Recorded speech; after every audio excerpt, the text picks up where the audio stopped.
At the Sloansville Cemetery in the town of Esperance. This is where Sir John Johnson encamped for the night with his corps of about 750 loyalists, British regulars, Hessian Jaegers, and also Haudenosaunee warriors. This is after destroying the entire valley of Schoharie and attacking two of the forts. So after a very long march of about 17 miles, they came here, which is about 6 miles north of what was then the lower fort, now the stone fort. And when they got here, this was the property owned by Harmonius Sidney, and he happened to have a fatted deer penned up. I'm sure he was looking forward to a nice meal of venison for the winter. But Johnson's men got to it first, had a nice little meal.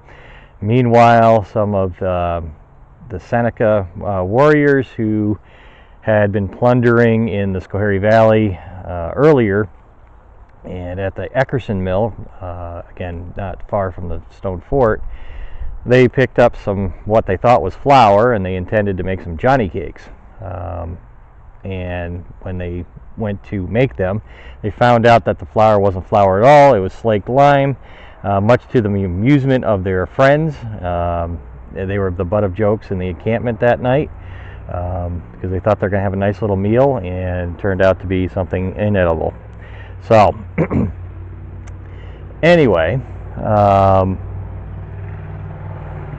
this was a good spot for Johnson to be at. It was far enough away from the forts that he had some distance and between him and them, so that in the next morning he could take off as early as possible and start his march to the Mohawk Valley, where he was always in the back of his mind throughout this entire raid through the valley and on his encampment site.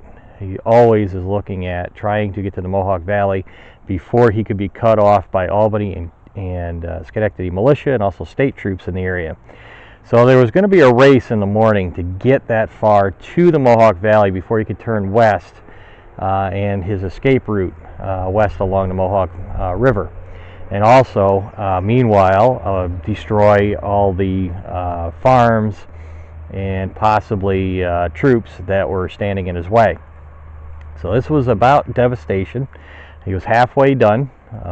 So on that night of October 17, 1780, he would have had his men probably in the lower lying areas and guards up around the higher ground, which this seems to be surrounded by it. Hard to see through the vegetation and trees, but all around here there's high ground in which he could set out his pickets, which was a perimeter of guards who could be on the lookout for Schoharie militia, state troops that were in the Schoharie Valley.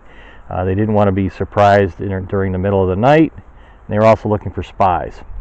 So the next morning, Johnson started marching off, and as tradition says, there was a confusion in the rear of the lines where the artillery was being carried, and it caused the men to bury a small cohorn mortar, which is no more than about a foot long and maybe 5 inches wide. They buried it in what was termed as a morass.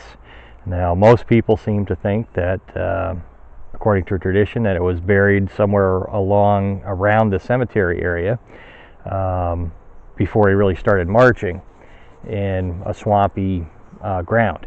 Well, it turns out that the mortar was uncovered in the town of Charleston, which was also along the line of march as he marched north. So he actually set off for a while, and that's when the confusion began that caused them to bury that cohorn mortar in a morass, and it was later dug up and made into spoons. So those of you who may be looking for that mortar around the cemetery area, look no more. It's not here. It was already uncovered, and it is probably in someone's silverware somewhere that they inherited. So that's the story of the Johnson encampment and the mortar.